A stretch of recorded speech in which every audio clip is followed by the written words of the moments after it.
Hoje nós estamos com o Eduardo Albano, ele é CEO da YouBook, uma empresa especializada na produção de livros, de audiolivros, de videolivros, eu acho que seria isso, e a gente vai conhecer um pouco sobre isso hoje, né? Isso. Porque essa é a tendência mundial.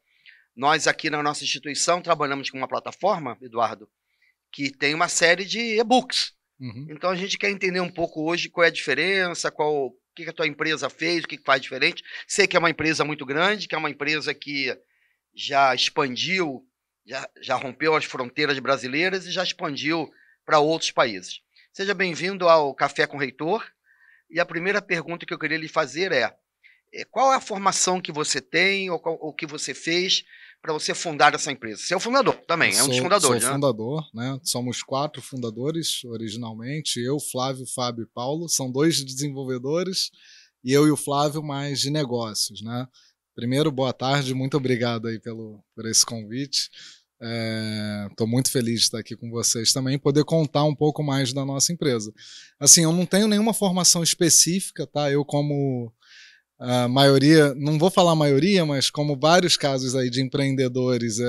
Começou jovem, né? Comecei jovem, que é um clássico na área de você, né? Isso, foquei muito no trabalho, muito no desenvolvimento de tecnologia e às vezes não dá tempo de tecnologias se amadurecerem para um curso formal, então acaba que quem está no ramo de tecnologia ainda sofre muito essa dor, porque sente um pouco a faculdade dessa área distante do que está no mercado, né, do que está atualmente. E comigo não foi diferente, então eu comecei a empreender muito cedo e acabei não focando na minha formação acadêmica, né? Não apoio isso, acho que o inglês e a formação acadêmica são básicos na vida das pessoas, mas acaba que por uma questão de agilidade, a área de tecnologia, você vê aí vários casos, até de engenheiro que vira desenvolvedor, advogado que vira desenvolvedor, que não necessariamente trabalha na área que se formou, né? Você, particularmente, é um clássico dessa sua área. Provavelmente começou muito jovem, descobriu a tecnologia muito jovem e é um daqueles genuizinhos que a gente tem. Essa semana nós tivemos que a universidade tem um colégio de aplicação. Então nós tivemos uma feira de ciências, aquelas tradicionais feiras de ciências dos colégios, e me chamou a atenção demais um aluno do 2º ano do ensino médio. Ele desenvolveu um programa como se fosse um avatar. Quer dizer, é um avatar, como se fosse, não, é um avatar, e esse avatar caminha pela instituição num ambiente, no metaverso. E eu, há uns 3 meses, 4 meses, estava atrás de um especialista nisso. E aí, qual foi a nossa surpresa no último sábado, que a gente descobre que tem um garoto. Ele está no ensino. Ele é 2º ano, quantos anos ele tem? Ele deve estar com uns 16 anos, 17 anos, no máximo. No máximo, 15, 16 anos.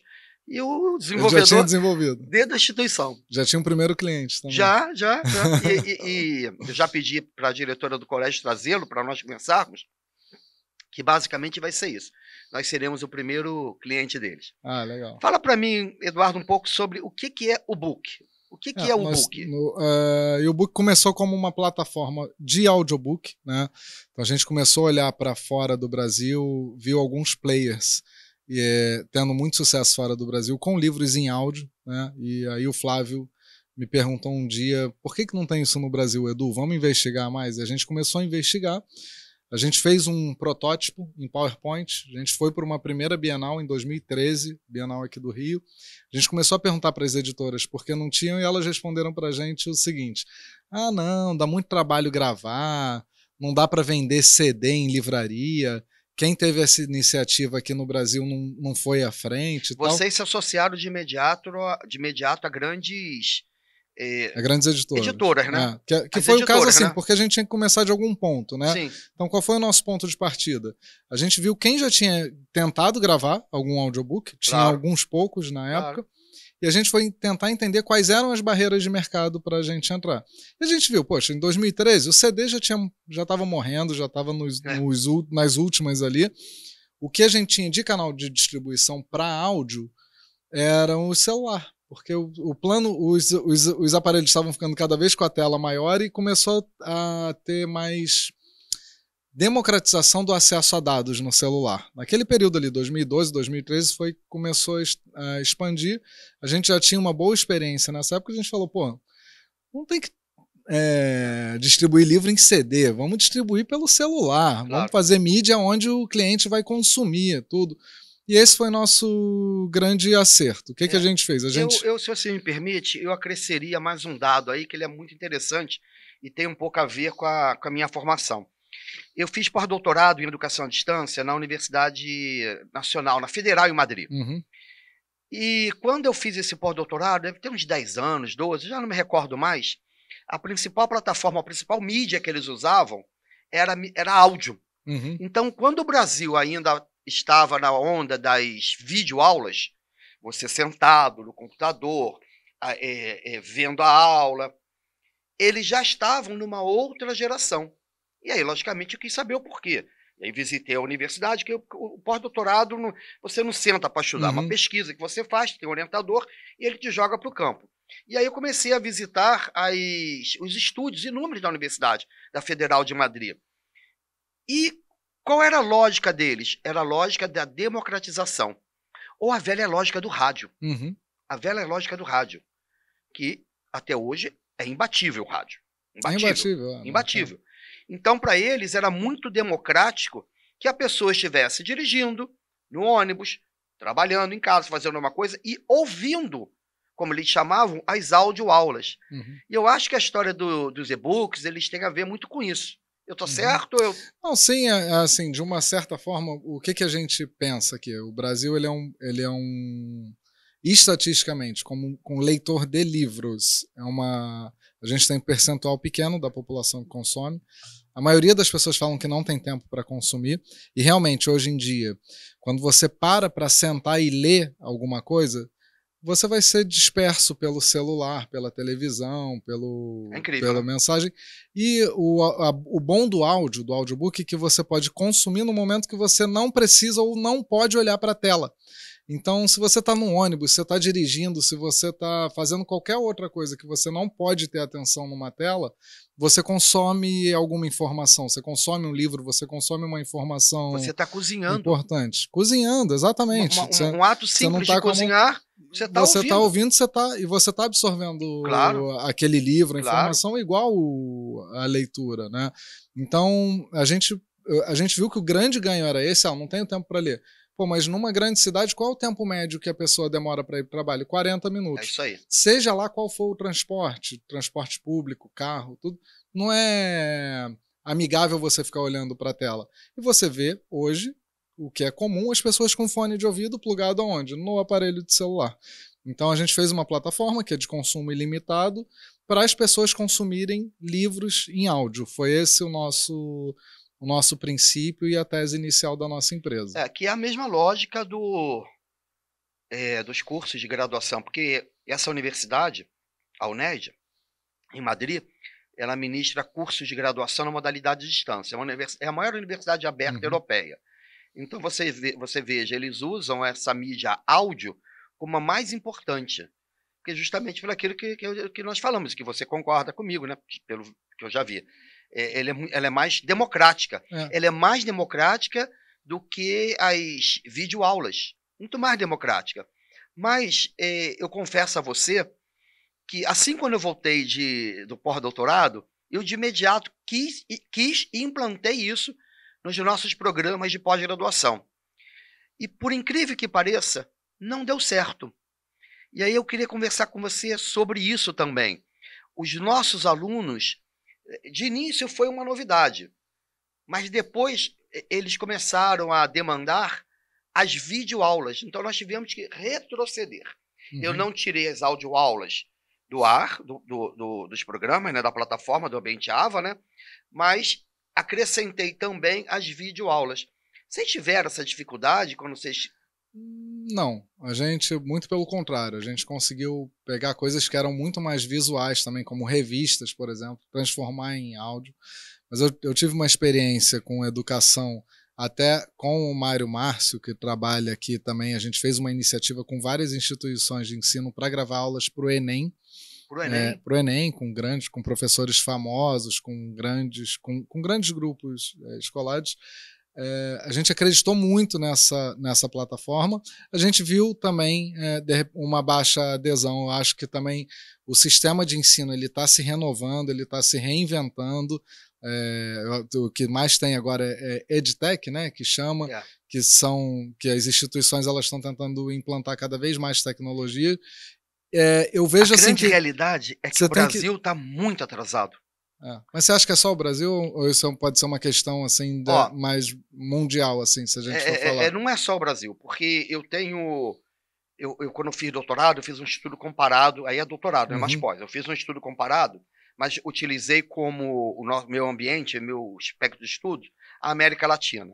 Se eu acho, por exemplo, como eu estou citando, o Brasil, você não imagina a Argentina. A Argentina, eu tive um contato muito grande com a Universidade Nacional de Cuyo, que é uma universidade federal, que fica em Mendoza, essa universidade. Uma universidade imensa, um campus universitário do tamanho do nosso, imenso, imenso. E a educação à distância para eles, os cursos da modalidade à distância, é alguma coisa de uma realidade há 5 anos. 5. O Brasil já está quase 15 já. O Brasil tem 15 anos aí. A UNED já está com... Quando eu fui fazer pós-doc, eles já tinham 40 anos que eles ofertavam direito na modalidade de distância. Então, fazendo uma conta conservadora, eles já estão há 50 anos. Então, você tem razão, não é só o Brasil. Eu consigo falar a partir dos países que eu estudei, que são os países da América do Sul, Chile, Paraguai, Uruguai, Brasil, e a gente faz uma análise comparada para a gente entender qual é o nível de evolução. Mas se nós formos comparados com países europeus, é muito diferente. É muito diferente.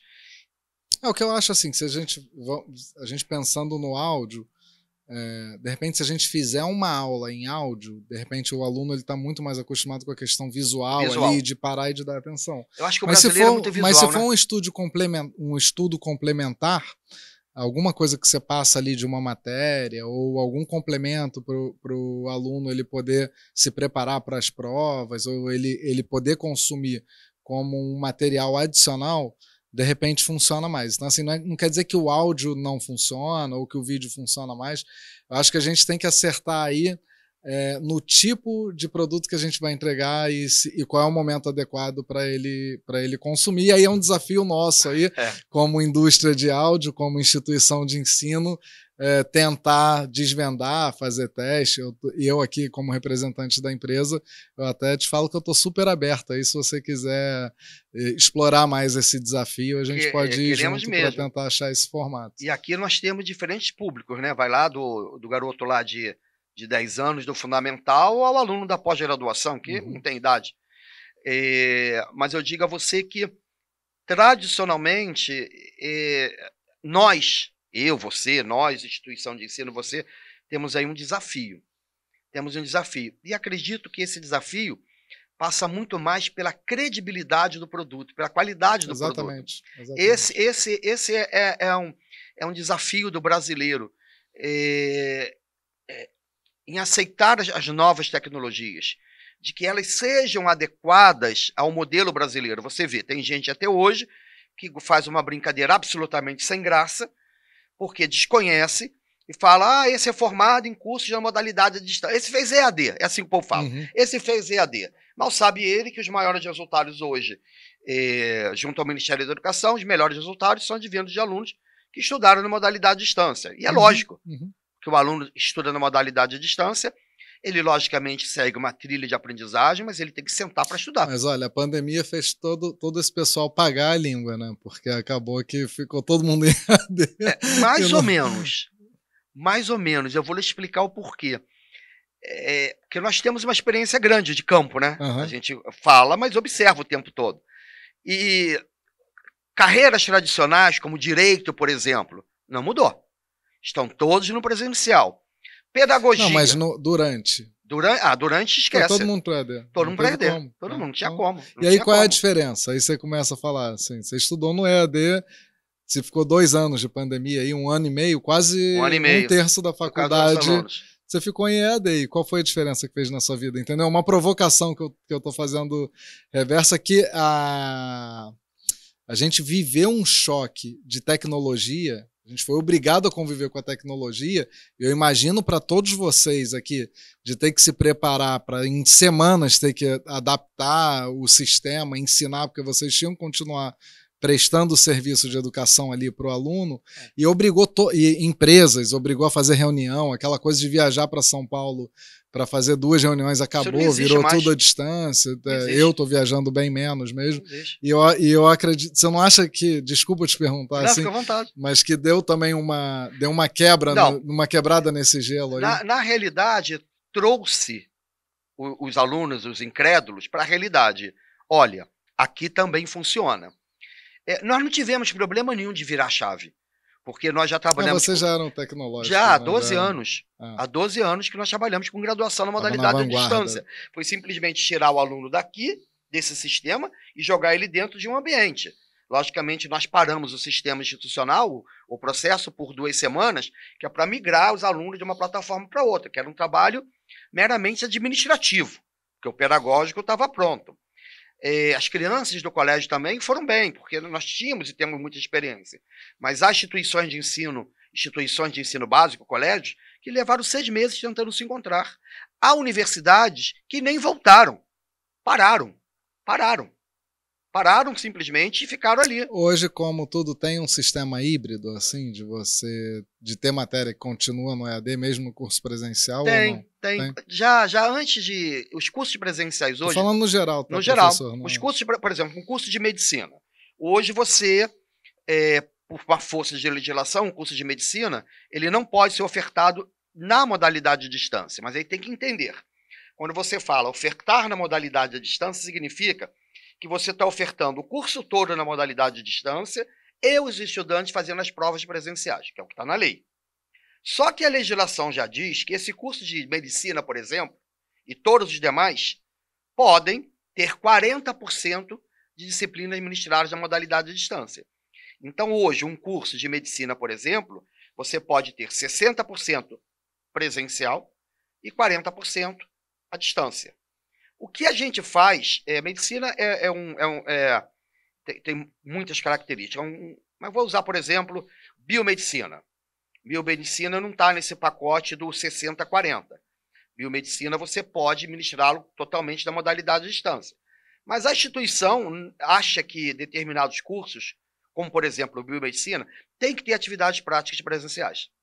Então, hoje nós temos de biomedicina, educação física, nutrição, alguns cursos da área da saúde, que tem uma carga horária na modalidade de distância, geralmente disciplinas teóricas, e as práticas são práticas verdadeiramente práticas. São práticas realizadas nos laboratórios. Perfeito. Fisicamente, o aluno está ali. Concilia todo mundo. Ele está ali fazendo. E aí vê que abre a janela para o áudio e vídeo aí. Exato. E a questão é testar mais e aí chegar nesse nível da Universidade de Madrid, de você conseguir aos poucos ir quebrando esses paradigmas, porque você consegue aprender muito, você assimila muito ouvindo, a gente assimila muito ouvindo muita coisa. E é muito engraçado que o pessoal gosta de falar assim, não, brasileiro não sei o quê, brasileiro é absolutamente conservador. Muito conservador. Quando se fala, então, de modalidade, de metodologia de ensino, ele é mais conservador ainda. Há uma gente esclarecida, que faz essas piadas sem graça de, fez EAD, totalmente desconhece a qualidade dos projetos e dos programas. E essa é uma dificuldade muito grande para o Brasil, porque não aceitar que a tecnologia chegue nos sistemas educativos é muito ruim, porque não cresce. Você veja um audiolivro que vocês têm, ele é absolutamente importante para os nossos alunos, principalmente porque essa geração agora ela não vai à biblioteca física. E eu estou lhe dizendo verdadeiramente. Nós temos uma biblioteca física com mais de 50 mil exemplares, cerca de 20 mil títulos. 20 mil títulos. Se você for olhar, e temos uma bibliotecária atuante, se você for olhar, eles quase não vão à biblioteca física. Mas se você entra nas plataformas que nós temos, disponibilizamos, as bibliotecas virtuais, o acesso é permanente, é diário, o tempo todo. Então, há de se mudar essa concepção no Brasil. Com certeza, com certeza. E eu costumo até dizer o seguinte, não adianta você querer entregar um livro para quem não tem o hábito de ler. Para quem nunca pegou um livro para ler. Você vai entregar o livro para quê? Porque ele já não está acostumado a ler, já não está acostumado a abrir aquilo ali. Ele vai olhar e vai jogar para o lado, né? Mas agora, quando você entrega o mesmo conteúdo, a mesma informação, no meio que ele está acostumado a ver, que pode ser uma tela, pode ser o fone de ouvido, você acha que não vai abrir e chamar a atenção dele para um livro? Por quê? Porque ele ouviu aquilo ali, ele vai assimilar o livro, quando ele passar na livraria vai falar, opa, é isso aí. Eu já li isso aqui. E aí tem aquela coisa ali da vaidade humana de querer colocar na estante. Aí compra e coloca na estante, ou compra, lê também, lógico que ele não vai comprar só para comprar na estante. A gente que está acostumado a ir em Bienal, eu acredito que o senhor também, você vê o pessoal com malas de livro. Eu fico pensando assim, pô, será que vão ler isso tudo? Não vai. A taxa de leitura ela deve ser muito menor. Não vai. Mas assim, se eu conseguir colocar o livro no meio que ele está acostumado a ouvir, putz, eu acho que esse que é o caminho perfeito. E para o autor, no final das contas, ele não quer saber se está em papel, se está digital. Ele quer saber que aquela obra que ele criou, ela está sendo consumida de alguma forma. Mas quando você... A gente está falando sobre essa história dos e-books, dos livros, dos audiolivros, né? Mas eu acho que tem uma coisa que antecede a isso, que é o hábito de leitura. Uhum. O hábito de leitura não é o hábito de você pegar e ler, porque você tem uma leitura da vida. Você tem aí uma leitura involuntária. Você lê gestos, lê comportamentos sociais. O hábito de leitura não é de pegar o livro. E você acha que o brasileiro lê muito ou pouco? Muito pouco. O quê? Eu acho que o brasileiro lê pouco. Pouco mas lê? Muito. Eu acho. Não. Você acha que lê muito? Com certeza. Bom, esse é um dado... Ele não lê livro. Mas ele tá direto, é o maior público do Facebook, um dos maiores do mundo. Sim. Lê site de jornal, você vê que as maiores taxas, aqui a gente tem audiências altíssimas. O WhatsApp, tá todo mundo no WhatsApp. Olha, eu já me contradizendo. Você veja, eu tô falando que a leitura não se dá só no livro físico. Não, então, e na realidade, isso que eu tô falando. A gente então, lê assim, o tempo inteiro, consome o tempo lê todo, muito. Né? Eu acho que o brasileiro lê muito, que o brasileiro, por outro lado, de ser conservador, ele é muito adepto à tecnologia. Vê as redes sociais, vê as coisas, e você tá lendo ali o tempo todo. Você tá com a cara na tela, tá lendo, você tá no WhatsApp, você tá lendo. Aí é o seguinte, ele não tá consumindo a informação do livro, mas tem muita leitura ali. Né? Então esse que é essa é uma provocação que a gente faz. Não, o brasileiro lê, calma. Verdade. Mas ele tem que chegar no livro ali e cabe a gente aqui seduzir e mostrar ali o lado legal do livro e para atrair mais o público. Independente disso, eu acho que o hábito de leitura, e eu estou falando agora como professor, né? Uhum. O hábito de leitura, ele precisa ser incentivado pelas famílias e pelas escolas, pelos professores. Por exemplo, no meu colégio, os alunos leem um livro pelo menos a cada bimestre. Então eu garanto que ele, ao final do ano, leu 4 livros. 4. Não, olha, ao final da formação dele, ele leu vários livros. E aí eu vejo, uma coisa engraçada que aconteceu hoje comigo. Olha que coisa interessante. Eu liguei para uma amiga e falei, nossa, você viu que o fulano, um amigo nosso, estava com a Viola Davis? Viola Davis? Quem é a Viola Davis? Como que você não sabe quem é a Viola Davis? Acabou de ganhar. Não sei não. Então é uma pessoa que não tem uma leitura farta. Ou lê o quê também? O que lê também? Essa história que o brasileiro também está ligado na leitura, ele lê, sim, ele lê o tempo todo. Ele lê o que ele quer. Exatamente. Que é o que dá prazer. Mas a gente tem que mostrar para ele o prazer do livro. Então, esse que é o nosso desafio. Vamos ao ponto. Esse é o ponto. Esse é o ponto. Esse é o ponto. Eu te digo o seguinte, eu tenho 3 filhos, um é recém-nascido, mas eu tenho um de 8 e um de 13. Já criou o hábito de leitura. Eles leem muito. Eles me pedem livro, sabe? Eu assumo que da idade deles eu não pedia livro para os meus pais. Mas os meus 2 mais velhos ali, eles me pedem livro. E livro físico, eles querem ler. E aí pode ser mangá, pode ser qualquer outra coisa, mas sim, eu incentivo a leitura. E é difícil para um pai o filho pedir um livro e você não dá, né? Você fala, não, escolhe um carrinho. Não, livro a gente acaba... Eu tenho 2 filhas. Uma já está bem grande, já com 27 anos. 28. e a outra tem 16. Essa de 16, eu me recordo quando ela era pequena, com 3, 4, 5 anos, toda sexta-feira nós íamos a uma determinada livraria e ela escolhia um livrinho. Toda. Então isso você logicamente cria... Será que essa geração está lendo mais, então? É uma incógnita, de repente, né? os colégios estão incentivando mais. Você sabe por que é mais? Não, ser. Os colégios sempre incentivam.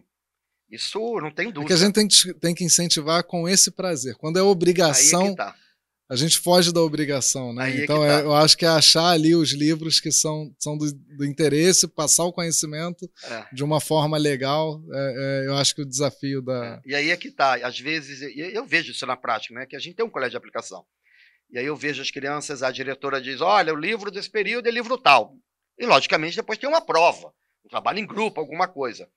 E aí eles não leem o livro, pegam um resumo no dia anterior, o livro de repente tem 50 páginas, leem um resumo de 4, 5 páginas e vão.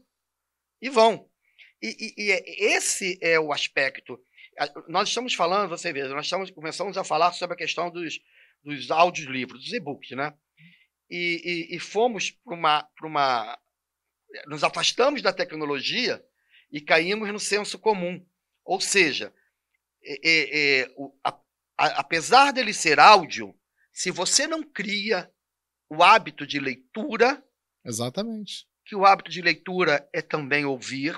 Eu estou lendo os seus gestos, você está lendo os meus também. Não vai adiantar ser um áudio. Não vai adiantar ser um áudio. Ele vai achar um saco, ele vai querer ouvir Coldplay. Com certeza. Vou ouvir o Coldplay. Ou o youtuber ali. Não estou dizendo que ele não tem que ouvir. Mas e eu vou te dizer, tem muito... É difícil. E aí, assim, continuando nisso, eu falei de youtuber, tem muito conhecimento no YouTube. Claro. Você escolheu que você vai... Tem muita bobagem, tem muita coisa horrível ali, mas tem muito conhecimento. Então, se você direcionar seu filho para a parte de conhecimento, e hoje, assim, eu não sei se o público aqui que tá vendo a gente concorda comigo, mas você pensa o seguinte, eu quero consertar meu celular. Você vai no YouTube e tem alguém explicando o vídeo sempre dali. Um tutorial, né? Tô com um problema, sei lá, em qualquer outro lugar, na máquina de lavar, vem alguém e dá um macete ali. E ali tem informação. Então hoje a gente tem uma explosão de informação na nossa vida. O vídeo ele é muito mais natural. E aí você fala assim, qual o desafio da sua empresa? O que vocês têm de desafio? É justamente esse ponto que você colocou. É criar o hábito.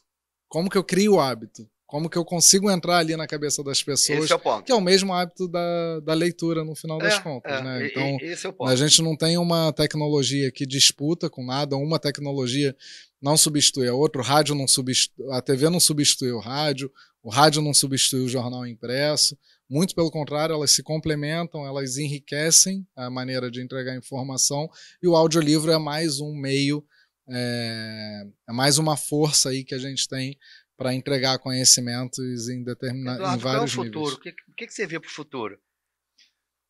Vamos ter um futuro aí a médio e longo prazos. O que você vê a médio prazo para os audiolivros? Como é que você vê? Como é que a médio prazo, eu acho que veio para ficar. Cada vez mais as editoras já estão lançando. Assim, o futuro, quando a gente pensa em futuro, a gente olha para fora. Né? Por quê? Porque se a gente olhar para Estados Unidos e Europa em determinadas indústrias, a gente consegue prever um pouco o futuro. Né? Então, eu te digo, hoje, né, a Alemanha, Inglaterra, Estados Unidos, a editora, o livro já sai impresso, em e-book e em audiobook. Já sai direto. Aqui no Brasil... Até por uma questão de acessibilidade, né?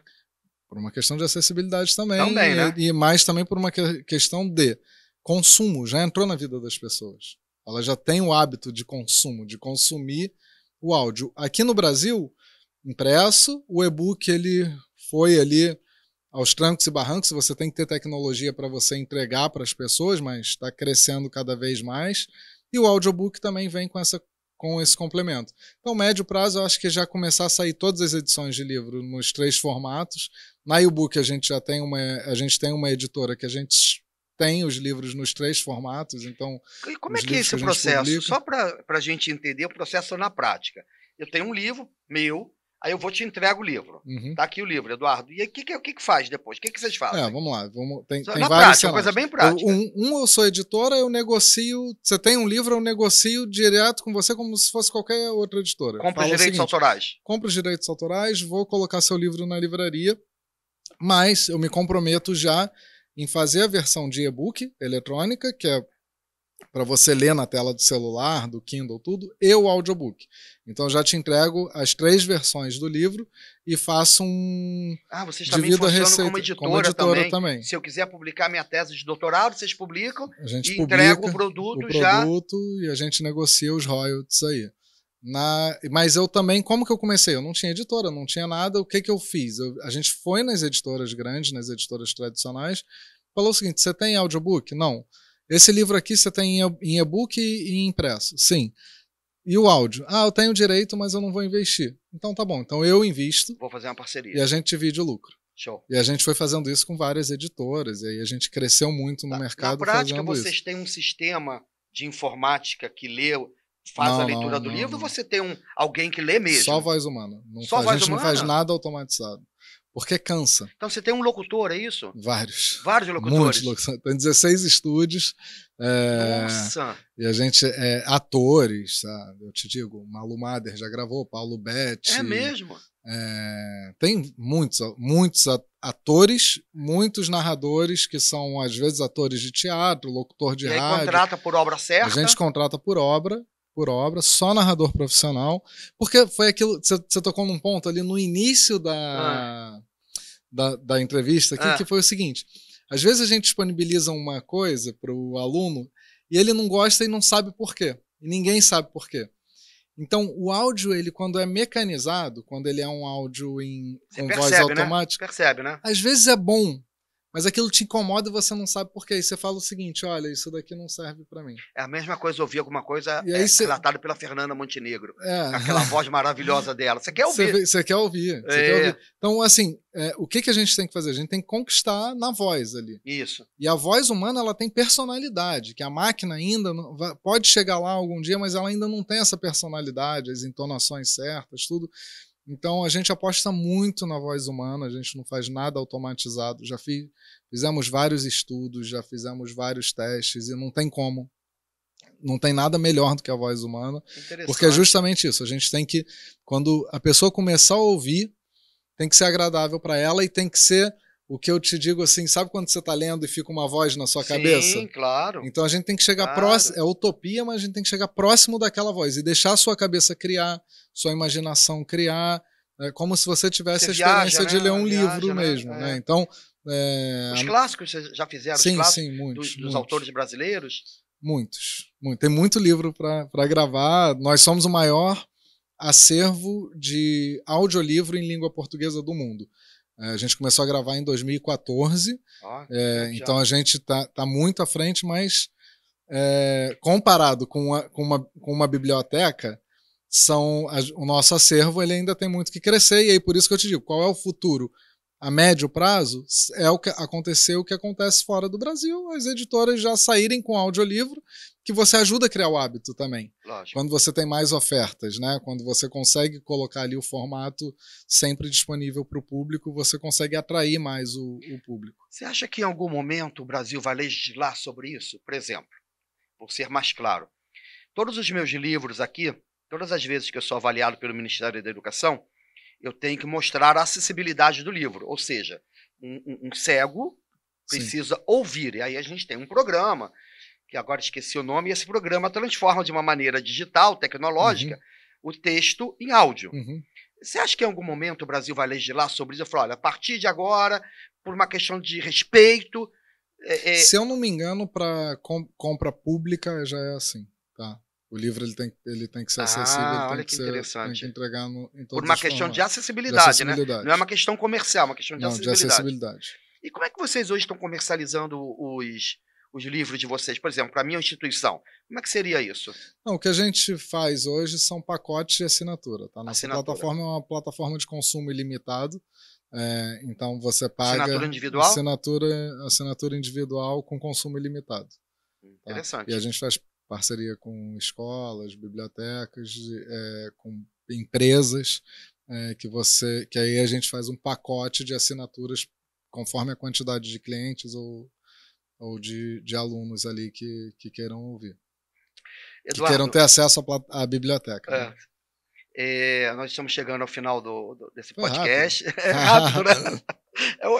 É um café com o reitor rápido. É o papo bom, descontraído que é passa verdade, rápido. É verdade. A gente gostaria de ouvir um pouco que você colocasse um pouco mais sobre o produto que vocês têm. Agora, já falando de uma questão mais comercial dele. Sim, Como é que vocês estão com isso? Sim, hoje nós somos, como eu estava falando, uma plataforma de consumo ilimitado. Você paga, se eu não me engano, R$16,90 por mês e você tem acesso a todo o nosso acervo. A todo o acervo? O que é todo o nosso acervo? Audiolivros, que é o principal, que é a nossa força, a gente começou com isso, mas hoje nós temos uma banca virtual, então a gente tem jornais, revistas em áudio, tem para ler também, mas temos em áudio, temos podcasts, temos séries e documentários, são interessantíssimos, são conteúdos que a gente licencia da BBC, do New York Times, da Reuters, que a gente faz ali vários documentários parecidos com o documentário que você está na Discovery Channel ali, que você tá, às vezes você está em casa, você está virado para o lado, mas você está ouvindo aquilo ali, é a mesma sensação que a gente entrega.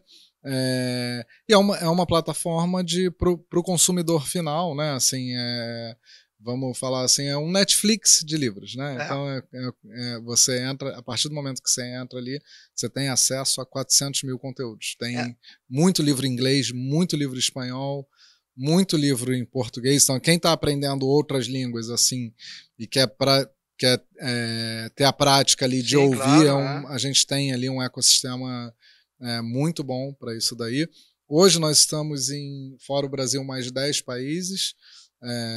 Tem 2 na Europa, Espanha, na maioria... língua inglesa? Não, língua inglesa. A gente chega nos países de língua inglesa de forma orgânica, mas os países que a gente atua comercialmente é língua hispânica ou portuguesa.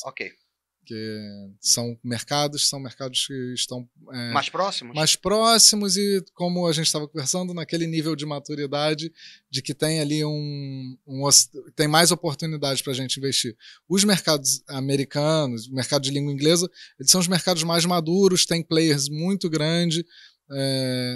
A gente ainda não tem tamanho para competir diretamente nesses mercados, mas a gente vai chegar lá. Mas a gente, pelo menos aqui na América Latina, a gente já conquistou bem. Nós somos a maior plataforma da América Latina e a gente tem uma oferta muito boa aí para o nosso usuário.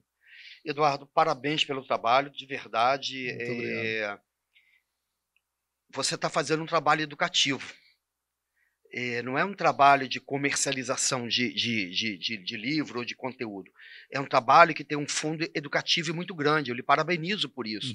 Porque, de certa forma, você está fazendo com que as pessoas, um determinado grupo, tenha acesso. É transformacional, né? Exatamente. Você consegue entregar uma coisa que a gente consegue, impacta, recebe feedback sobre isso, que a gente consegue transformar a vida das pessoas ali, de muitas pessoas. Você tem isso como é pano de fundo um trabalho pedagógico maravilhoso.